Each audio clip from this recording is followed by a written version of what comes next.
दोस्तों, हमारे देश में ऐसे बहुत से नेता हैं जिनको अपने कैमरा एंगल्स बड़े अच्छे से पता है। मुझे आपको बताने की ज़रूरत नहीं है कि हमारे देश के नेता कैमरेस को लेकर कितना फोकस रहे हैं। जैसे कई नेता तो विदेश जाते हैं तो भी कैमरा उनके साथ जाता है। हमारे देश में खास चलन भी शुरू हो गया पिछले 11 सालों से कि मंदिरों के गर्भगृह में भी अगर गए हैं बड़े बड़े नेता तो वहाँ भी कैमरा उनके साथ होता है। और तो और कैमरा एंगल ख़राब ना हो जाए इसीलिए हमारे देश के बड़े बड़े नेता किसी की बाँह पकड़कर, किसी की कोहनी पकड़कर उसे खींच देते हैं। मैं किसकी बात कर रही हूँ मुझे आपको बताने की ज़रूरत नहीं है। लेकिन दोस्तों, अब लगता है कि ये टैलेंट संसद के अंदर भी विपक्षी सांसदों को आ गया है। दोस्तों, संसद के अंदर हमेशा इस बात को लेकर नाराज़गी विपक्षी सांसदों की रही है कि जो कैमरामैन है उसका ध्यान केवल और केवल या तो ओम बिरला के ऊपर होता है या फिर राज्यसभा में जो भी चेयर पे बैठा होता है उनकी तरफ होता है। जब विपक्ष के कोई सांसद बोल रहे हो तो उनकी तरफ कैमरा कम जाता है और अगर वो बोल रहे हो तो भी कैमरा ओम बिरला की तरफ रहता है। राहुल गांधी तो कई बार इसको दिखा चुके हैं। जैसे पिछले सत्र में आपको याद होगा हाथ में शिव जी की फ़ोटो लेकर वो आए थे। बार बार जैसे वो फ़ोटो दिखाते तो कैमरा वहाँ से हट जाता और ओम बिरला की तरफ आ जाता। तो इसके ज़रिए वो बार बार बता रहे थे कि कैमरा मेरी तरफ लाइए। इसके बाद माइक को लेकर भी बहुत बात राहुल गांधी ने, अखिलेश यादव ने, विपक्षी सांसदों ने कहा कि माइक उनका ऑन नहीं रहता है। लेकिन ऐसा लगता है कि इंडिया गठबंधन ने कैमरामैन को चकमा देना शुरू कर दिया है।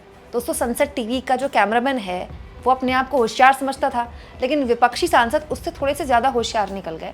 वो आज देखने को मिला दोनों सदनों में भी, लोकसभा में भी और राज्यसभा में भी। दोस्तों, होता क्या है कि जब भी विपक्ष के सांसद विरोध करते हैं, विरोध की बिल्कुल तस्वीर नहीं दिखाई जाती, बस एक लॉन्ग शॉट दिखाया जाता है दूर से। कौन विरोध कर रहा है, क्या विरोध कर रहा है, किस मुद्दे को लेकर विरोध हो रहा है, ना तो कभी माइक ऑन होता है और ना ही उनकी तरफ कभी कैमरा होता है। केवल फोकस या तो ओम बिरला के ऊपर होता है या फिर दूर से एक शॉट दिखाया जाता है। ये बात जो विपक्षी सांसद थे वो समझ गए थे। तो आज जानते हैं क्या हुआ। सुबह जब लोकसभा की कार्यवाही चल रही थी 11 बजे और अश्विनी वैष्णव, रेल मंत्री अश्विनी वैष्णव खड़े होकर बोल रहे थे, तो जो विपक्षी सांसद थे उनके बात समझ में आ गई कि अश्विनी वैष्णव पर कैमरा है। अब जैसे कोई भी बोलेगा तो माइक उसके पास होता है, माइक उसका ऑन हो जाता है और फोकस कैमरामैन का उसकी तरफ चला जाता है। तो जो अब देखिए, ये फ़ोटो मैं ख़ास तौर पर आज की कार्रवाई से ढूंढ के आपके लिए लाई हूँ क्योंकि मैं पूरी कार्रवाई देखने की कोशिश करती हूँ। और कितनी दिलचस्प फ़ोटो है ये कि अश्विनी वैष्णव बोल रहे थे तो कैमरामैन की मजबूरी थी अश्विनी वैष्णव को दिखाना। भाई, मंत्री जी भी हैं साथ में, सूचना प्रसारण मंत्रालय भी उन्हीं के पास है, तो कौन पंगा लेगा आईबी मिनिस्टर से। तो मंत्री जी बोल रहे थे, कैमरामैन उनको दिखा रहा था, तो विपक्षी सांसद समझ गए कि कैमरामैन अब तो हटा नहीं सकता। तो देखिए कैसे अश्विनी वैष्णव के फ्रेम में घुसपैठ कर दी विपक्षी सांसदों ने और अपने हाथ के जो बैनर्स थे वो अश्विनी वैष्णव के फ्रेम में आ जाके घुसा दिए।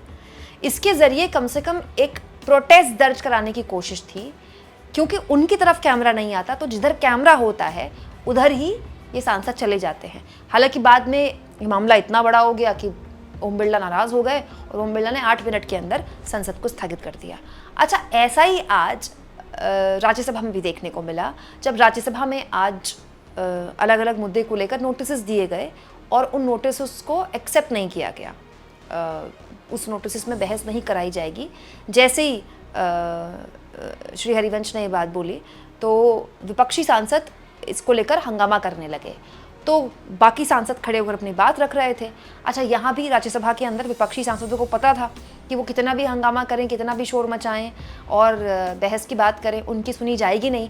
तो यहाँ भी सेम स्ट्रैटेजी के साथ विपक्षी सांसद आ जाते हैं वहाँ पर जहाँ पर कैमरा है। अब कैमरामैन की तो मजबूरी है, जो बोल रहा है उसको दिखाना पड़ेगा, वहाँ से फ्रेम हटा नहीं सकते। तो विपक्षी सांसद उसी के फ्रेम में आ गए और देखिए किस तरह की तस्वीर देखने को मिली। आरजेडी के सांसद मनोज झा जैसे ही देखते हैं उनके ऊपर कैमरा आ गया, एकदम जोर जोर से प्रोटेस्ट करने लगते हैं। ये देखिए आप।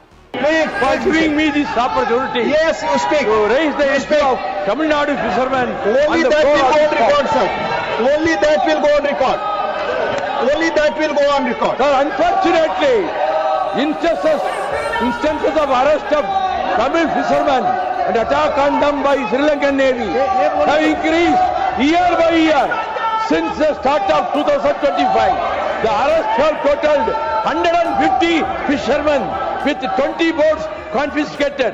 The situation has created significant financial hardship for fishing families who often face substantial fines to secure their relatives' release.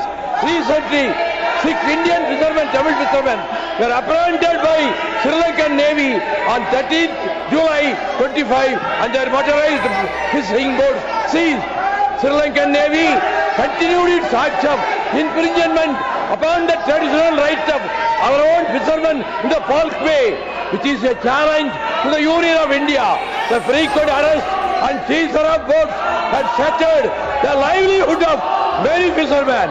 I would urge upon the Union government to take urgent steps to secure the early release of all the fishermen and their boats unconditionally.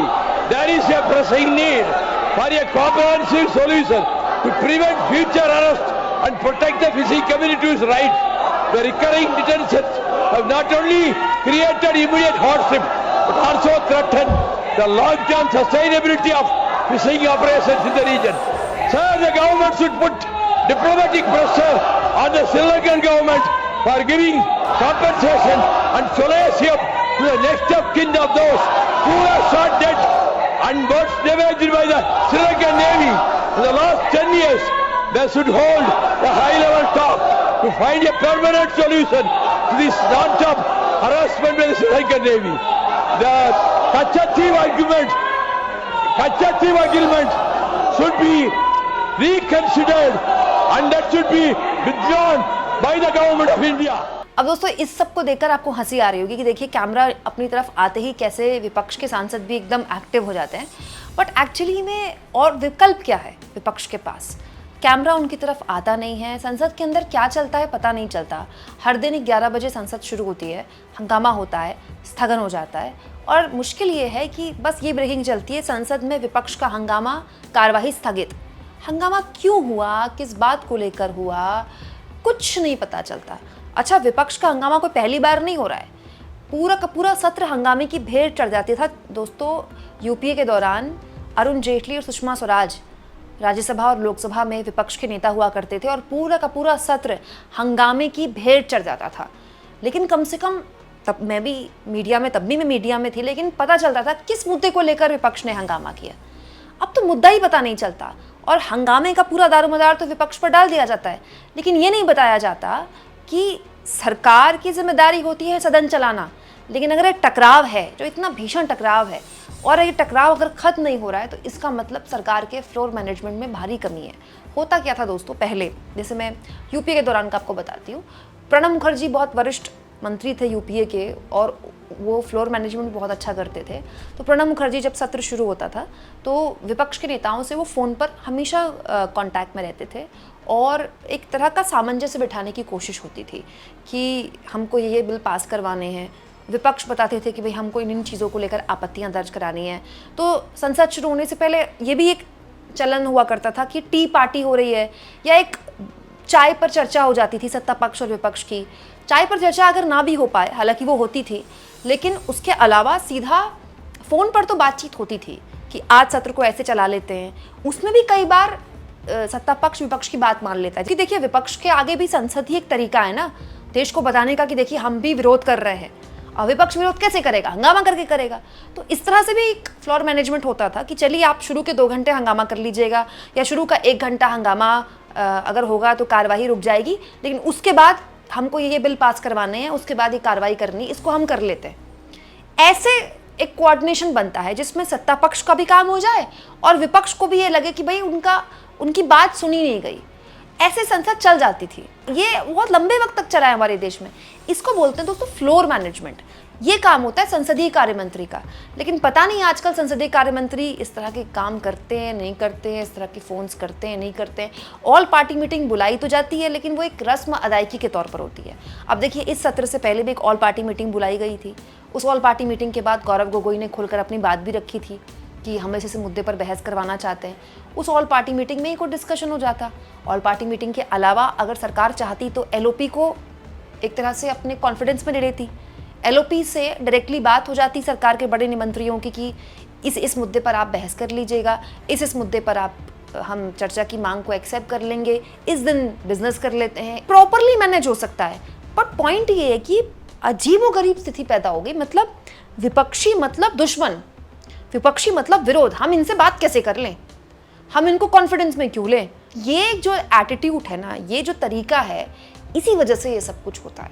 दोस्तों सरकार आज चाहे ना, आज संसद ठीक से चलने लग जाए, सरकार चाहे तो। हालांकि इस बीच कैमरामैन को गच्चा देने का जो टैलेंट ढूंढ निकाला है विपक्ष के नेताओं ने, ये बड़ा दिलचस्प है। आप इसको किस तरह से लेते हैं कमेंट बॉक्स में लिखें दोस्तों। और मेरी बार बार आप लोगों से गुजारिश होती है, थैंक्स और ज्वाइन, इन दोनों में से किसी भी ऑप्शन का इस्तेमाल करके आप मेरे फ्री जर्नलिज्म को सपोर्ट कर सकते हैं दोस्तों। और इसके अलावा चैनल को जितना हो सके, चैनल की खबरों को जो आपको पसंद आए उनको शेयर भी करा करें।